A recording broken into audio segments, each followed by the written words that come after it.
We are going to start with Joe Rogan's podcast with the survival story of the famous writer, ecologist, conservationist, and wildlife photographer, Merlin Tuttle.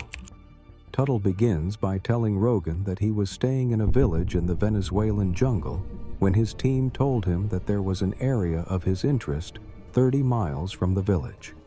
The village that we were staying with, the guys informed me that now way up the river, 30 miles or so, there was an area that I would love to have collected in.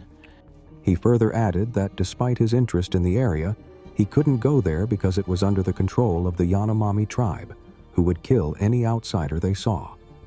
But I couldn't because it was controlled by a group of Yanomamo that had shot at everybody who'd ever gotten near there.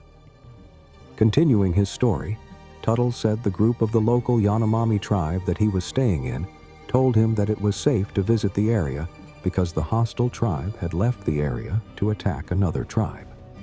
But then our group of Yanomamo informed me that these guys had gone off on a raid to attack another group and probably wouldn't be back for a couple of months.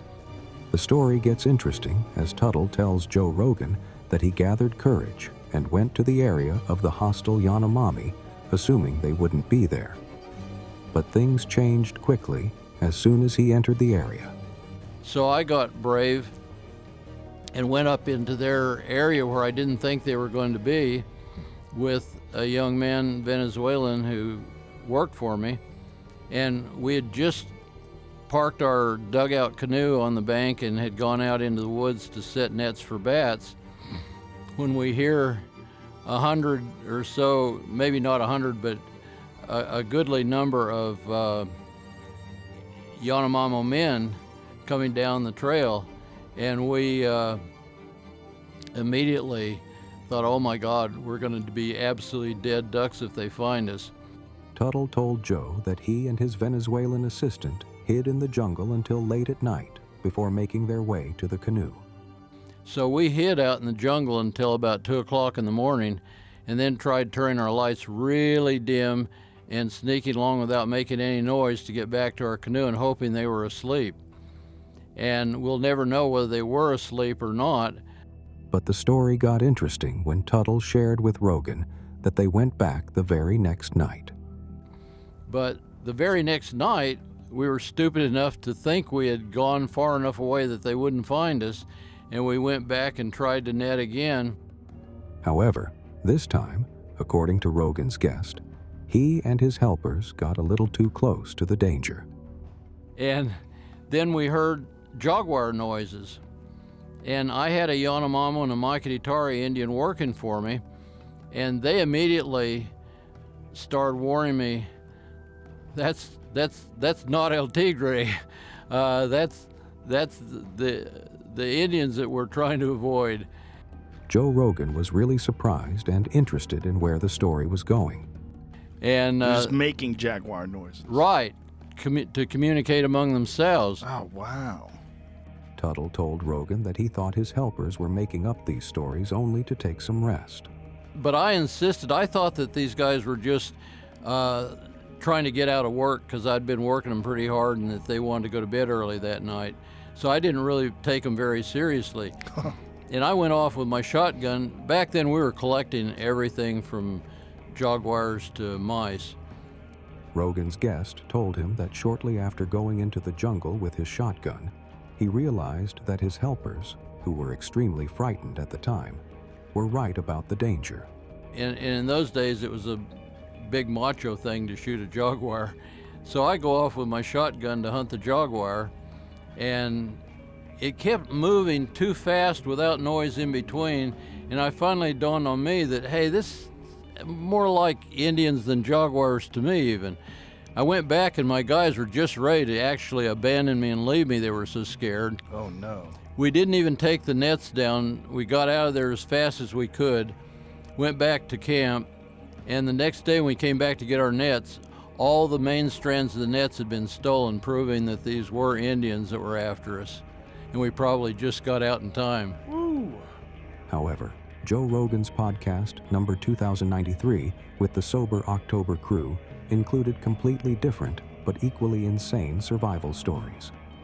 One of the guests, Tom Segura, shared his unbelievably near-death experience in the Hawaiian Ocean. I've had multiple ocean scares now. Like the ones where you're like crying on the beach. Well, No one no, knows just why. that like in the moment, Yeah. I keep telling myself, don't panic, don't panic, don't panic. Tom started his story by telling Joe and the other guests about his group renting a Jeep for sightseeing in Hawaii and ending up on a beautiful beach.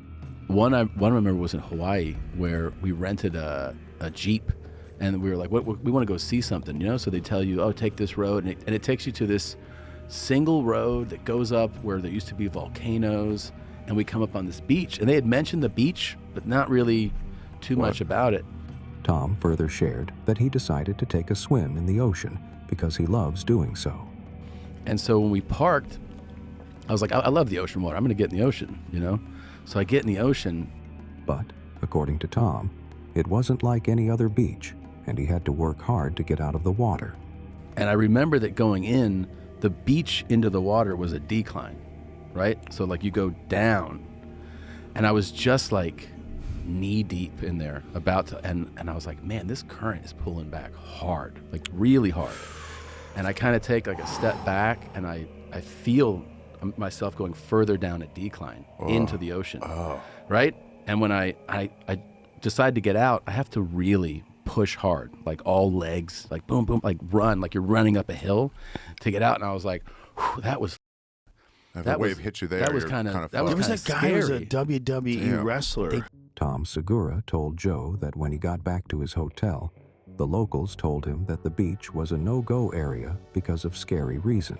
Tell me though, when I get back to the hotel, I go, yeah, we took it. I go, that beach that was a little scary. They go, did you get in the water?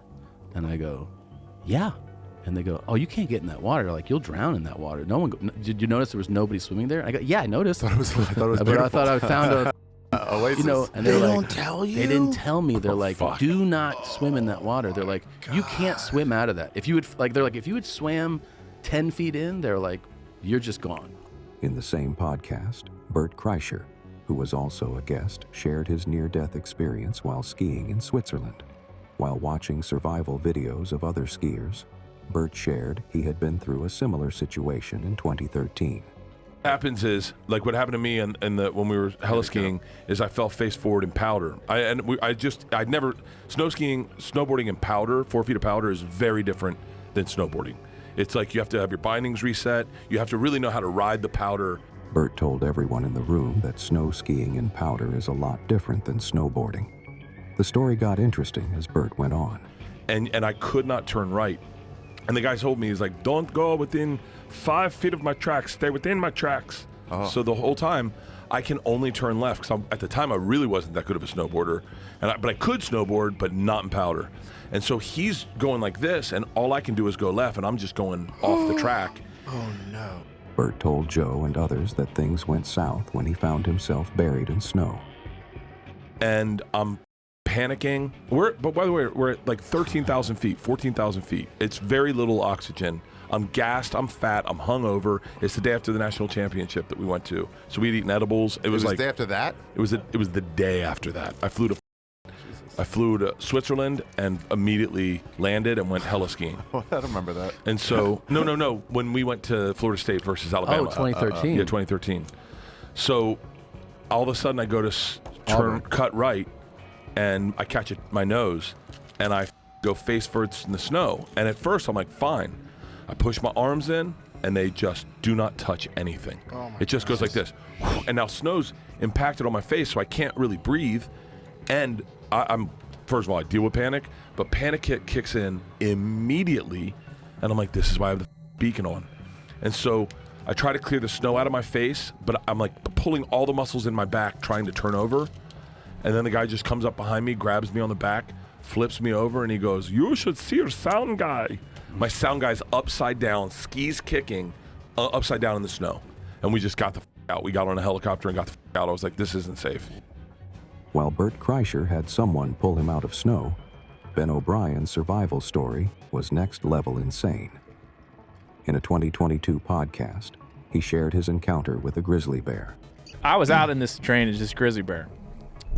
This grizzly bear, my dad's there, and I'm cow calling.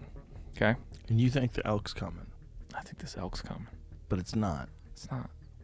I see the elk go across this ridge, right? It goes across this ridge. And then I see this brown flash go down this hill in front of me. And there's a bit of a, if you look like this brown flash has to go down this ridge and then around the corner of the spine of the ridge and stay down in the valley. I know that above me is a elk carcass freshly killed yesterday. So I'm waiting for this big bull elk. I'm looking this way. And I turn around. I look down below me, and 100 yards below me, my dad's here, I'm here, and I turn around below me, and there's a giant bear 100 yards below me. Ben told Joe that the first thing he did was inform his father about the bear, to which a tensed Joe asked if he had a pistol on him at the time. I turn all the way around. I'm like, Dad, there's a bear. There's a bear. There's a bear. There's a bear. I have my pistol right here. Does your on my dad have chest. a pistol? He's not. Oh, He has a bow only. I have a pistol and bear spray. Does your dad have bear spray? He does not. At this point, he's not. So luckily, I'm between him and the bear. The bear goes down the drainage. I remember, as a hunter, mostly I'm worried about is this a black bear or a grizzly bear. I didn't know at the time. It was kind of shadowed in this ravine as it was going up. And I'm looking through the binos. I'm like, I don't know what this is. I'm not sure if it's a black or grizzly bear. Grizzly bears have a distinct hump that you're looking for that's different from a black bear. And they can be, and this black bear's sauntering down. Joe got interested in knowing more about the grizzly bears and asked Ben about it. At the risk of making this a longer story, Yeah. explain why it's way more dangerous if it's a grizzly. A black bear, you and I have experienced this in Alberta together. A black bear is not as aggressive, not as predatory. Black bear attacks are very less frequent than grizzly bear attacks. I don't know that I could explain kind of just the nature of a grizzly bear and a black bear is an omnivore in many ways. A grizzly bear is a carnivore. And in this scenario, I would be, if it was a black bear, I would be looking to shoot it rather than being afraid of it. Because I love black bear meat. It's delicious. And black bear fat. You've had Clay Newcomb on. You make bear grease. It's one of the best things that there is. So I guess that maybe explains the difference. And then for people, like, in comparison, it's like a golden retriever versus a wolf. pretty much. That's It's- a pretty good comparison. It's a completely different animal. I wish there was a wild apologist to kind of really lay it out there. He But would in probably say terms of- German Shepherd wolf. Yeah, something That's like what probably that. would That's- I'm trying to be like more comedic. But Right. Yeah. It's a different animal. It is, and I would say that you've seen it when we were hunting bait in Alberta. Yeah. When a black bear comes in, you're willing to stand your ground. You know, we were on our way. We saw a grizzly Yeah. in Alberta. When we were on our way to where we were hunting, Yeah. looking eye to eye with a grizzly is wild. It's a wild thing, and when a grizzly bear comes through a stand of timber or mountainside in this case, things go quiet. And we didn't even, when I was in Alberta, the one I've seen in the wild was not that big. But the one you saw was big. This is one of the biggest bears I've ever seen. I'm talking big hind end, just wobble. Give me a roundabout. I have no idea. I would guess it at the 6.5 to 7 feet. Oh, I don't know how to guess how much it weighed. Just to say, 350, no, way more than that. 450, 700, 600 pounds. We later found 700 pounds. the track on the road where we walk in every morning to the drainage. This little 2-track dirt road where we walk in. We found this thing's track.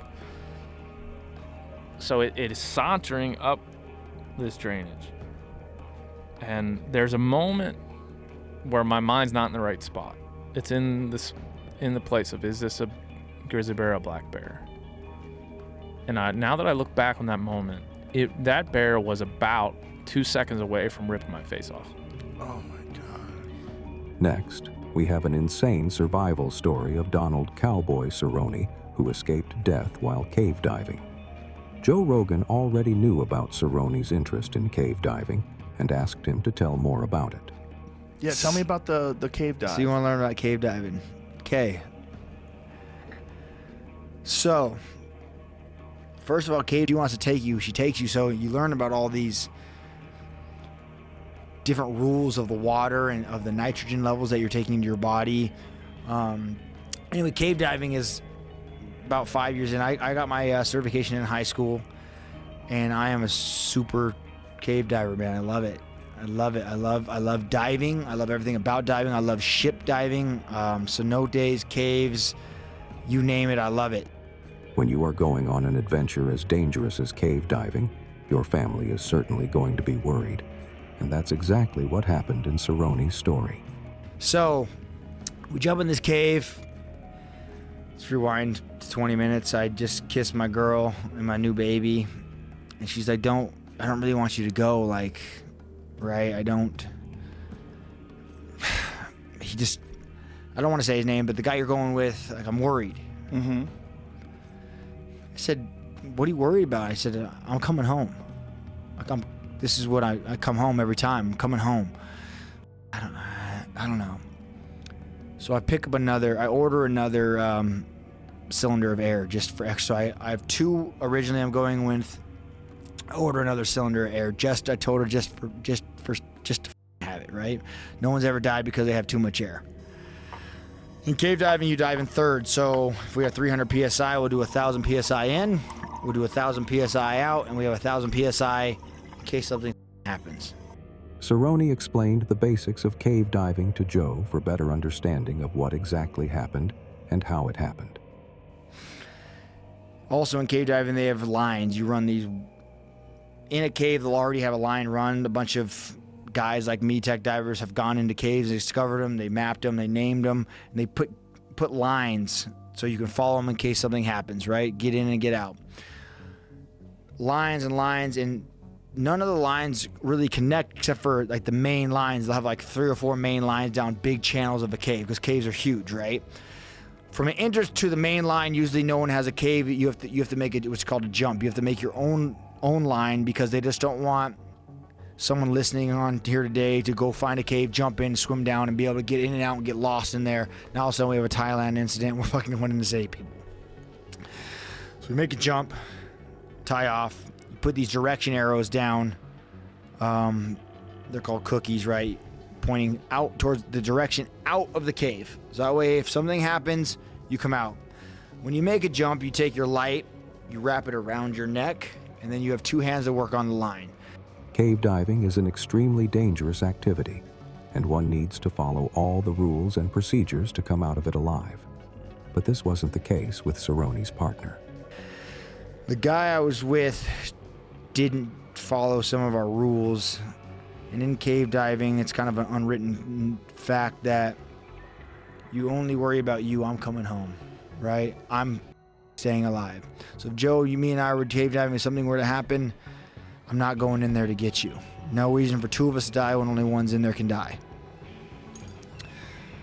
So he tries to tie off. His buoyancy hits the roof of the cave, kicks his feet, spins, and now all of a sudden this line that's supposed to be tied off, which is our lifeline, is now wrapped around him. So I swim over to him and I try to help him unhook this line, and he goes into panic, and panic kills everybody involved. Everybody involved dies with panic, and that's something that I can't express enough. So he starts freaking out, hitting the roof, spinning, silt over, and I just back out. Take about 4 or 5 big, strong steps back. Anyone who is into cave diving knows how big of a problem lighting is, because it completely disrupts one's view underwater. When I grab a hold of the main line, now it's silting out. Now when I say something's silting out, there's all this like sediment that ends on the bottom of these caves. And you're in like a little tiny room, so if you kick your fin hard, it kicks up like dark dust, mud, sediment, silt. You can't fucking see anything. Blacks it out. So I back out of the silt. I grab the line. And I see him in there freaking and panicking, spinning and rolling around and getting all caught up in this line. And I'm like... Cerrone broke the very rule he talked about at the start of his story and ended up in a huge trouble that almost took his life. Well, just stay calm. This was the exit. I know where it is because I know where I am. There's the exit. He was making a jump to go down another tunnel. There he is. Now, what I just tell you about the rule that someone comes home, right? I broke the rule, and I went in to get him. I said, God damn it. So I let go of the line. And I go in to get him because his light is off now. And I'm thinking, God damn it, he's spun up in this line. His light's off. Did he drop his regulator? Is he have air? Is he okay? As soon as I go into the silt, lose everything, man. Lose my way, where I am, my up, my down. I don't know where I am. I'm panicking now. I'm panicking. Freaking out more than any I've ever. Breathing hard. Bang. Hit my head on the ceiling. And I just close my eyes. And I'm like, God damn it, cowboy. Calm the down. Calm the fuck down. Calm the down. Breathe. Can't even see my hands in front of me. I have 2 watches on. They're glowing, right? Those are to let me know my depth, my time, everything, right? I have two dive computers. I check them. I look. I calm. Despite being in panic, Cerrone made sure his equipment was working the way it was supposed to. I check my light. I got to turn my light and burn my our pressure gauges. They're glow in the dark, right? So I charge it with my light, and I look at, okay, air. Check my second one. Okay, air. I know my third one's good because I haven't even opened it yet. That's just in case. I breathe down. I think, and I can't even see my hands in front of me. And to this day, I close my eyes, and it gives me nightmares right now just thinking about it. Cloudy, dark, can't see anything. All I can see is the hum of my light. So I turn my light off. And I'm trying to think, like, all right, just calm yourself. Figure this out. While he tried calming himself down, he lost a hold of his partner, which added to the mental pressure he was experiencing. Where's our partner? I start feeling around, and he's nowhere to be found, right? Nowhere to be found. So I'm now calm myself a little bit, and I start feeling the walls, and I start moving around. I'm trying to think, where am I? But I don't know because we haven't been down this channel yet, so I don't visually haven't made an imprint of, oh, there's that, there's this, right? Kind of like a mental imprint in my mind, because that's what we're doing as we're coming in, landmarks, right? I don't have any of those. I don't have any feel. I don't have any touch. And I'm moving around. I took a compass reading of the direction of the front when we tied off at the first jump, right? So I know 126 degrees is the way out. But in a cave, they twist and they move, and they're up, and they're big, and they're deep, and they're low, right? There's no like rhyme or reason how the water made the cave. So it's kind of a direction I can think of. The first thing that comes to my mind, and I start swimming that way, and now I hit a wall, boom.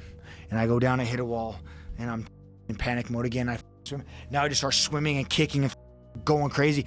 I make my way out of the silt, and I turn around and I'm back on the main line, right? I find the main line to the cave again, which is 800 yards to the front, to the door. I grab a hold of the main line, I reel it in again. Okay. Now, the entire behind me, deeper into the cave is free. It's no problem, silt free. I can see everything's good.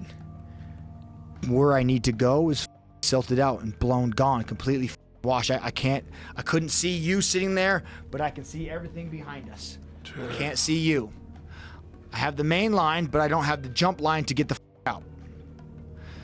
So I started thinking, I was looking at the cave maps, trying, like, before we went, just try to get a visualize of the direction. I'm trying to remember landmarks, but I can't see anything, and I can't feel, and I'm like, It is important to be aware of your surroundings, even when under stress, and that's exactly what happened.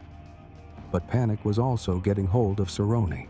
There was a split up here, so I go back into the silt again. And I start feeling around, and I'm feeling, and I find a hole, and I'm like, is that the right way? Is that the one I want to go down? Where does that one go? Okay, maybe remember. That's not okay. Let's go to this next one. I go into the next one, and now this is where it's got to be. I'm going, but all of a sudden, I'm swimming against the current. And I remember when I came into this cave, there was this very slow current, which is why the entire cave is now washed out from that point on, right? The current is taking out, so I'm like, you're swimming against the current, so you're going the wrong way. I somehow worked that into my panic mind. Like, we're swimming into the current, or we're going the wrong way. So I turn, swim back, I'm back on the main line again, right? I find the main line, it's clear, out into the clear main line. I start like hyperventilating and panicking, and I'm thinking, man, you piece of shit, This is how people die. What the are you? Right? And I'm keep reminding, kissing my wife and keep my kids saying, I'm coming home today. I'm coming home. I'm coming home. So I do it again. Venture into the great unknown abyss, total blackout. Another panic, freak out, can't find my way, hitting my head, kicking, losing air by the second, bro. Because now I'm breathing hard, I'm breathing irrational, and I'm sucking my tanks dry, right? Mind you, I'm on air, so I don't have, there's no answer to this after I breathe my last breath. Keep checking my thing, keep keeping my time, looking in the direction, time, air, time, slow down.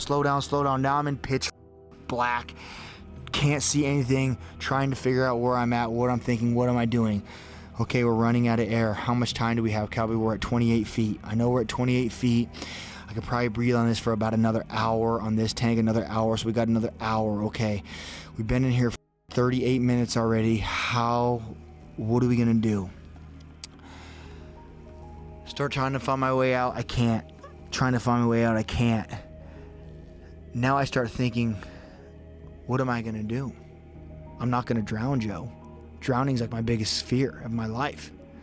So we have a thing that's called a BC, and we carry it on our back. It's a buoyancy control device. That's how you control your buoyancy when you're scuba diving, right? It probably holds 20 big, huge, strong breaths. So I fill that up. This is my plan. I'm gonna fill my BC up, which throws me to the top of the cave. Bonk, right? Now I gotta flip upside down, and I have to like crawl on the ceiling trying to figure out where the I am. Now I gotta get out of a cave upside down. And I'm thinking, all right, we've switched to our last bit of air. How are we gonna do this, Cowboy? What are we gonna do? We filled our BC up. When I run out of air, I'm now thinking in my mind, how am I gonna die, Joe? Right? He almost wrote his last letter to his wife and baby. Tell my wife, tell my kid, I'm coming home. Now I gotta realize, how am I gonna die? I have a notepad that you carry in your pocket to draw and write on. I'm thinking, what are you gonna say? What's your letter gonna be? You're writing a death letter? You're awake. You're a fighter. We figure this out. We don't find a way to quit. This is the conversation I'm having with myself while I'm in complete panic mode, in complete darkness, thinking that this is how people die. What the are you doing? You're gonna write a letter to your kid and tell her how you up? I'm sorry, Daddy's not coming home. So I'm thinking, I'm not gonna drown. I'm not gonna breathe my last breath. So I'm gonna breathe this BC that I just filled up with air, and I'm gonna breathe it until the oxygen level no longer happens and I just pass out. That's what I've come to realize how I'm gonna die. I'm gonna just slip away and pass out, keep breathing the same air until I go away. And I start thinking, you piece of shit. You're giving up? Like, you're having like legitimate conversations with myself while in complete panic. Like, you're gonna quit. That you're writing a letter and you're gonna breathe your last air until you pass out. You pussy, you're a fighter. Figure the out. Almost down and out, something hit Cerrone's mind at the right time, and he eventually ended up coming out of the cave alive. So I'm upside down. I'm crawling on the ceiling. I remember when I came in the big cave, and there's like a huge crack that runs along the top. Turn both my watches off now at this point because they're giving off light, and I kill my light. And I said, that crack's gonna lead to the surface. That crack's gonna give us something. So I just start panicking again because I'm panicking and I don't know what to do. I'm sucking air and I'm breathing hard and I'm hyperventilating. And I'm crawling on the ceiling, looking for this crack, and goddamn it, I found it.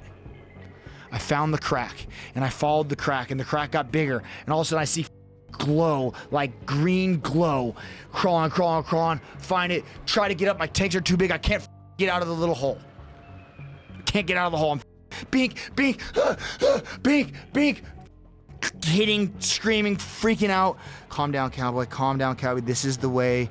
Calm the down. Reel it in. We're here. We made it. Grab control. Follow the crack some more. Opens up, out, boom. There's the cave. I'm out. Made it. You're coming home. You want to talk about, wow, right? That was the feeling. Meanwhile, my guy's out there. I can't even be mad at him because he panicked. He grabbed the line. He ran out the hole. And he looks at me and he says,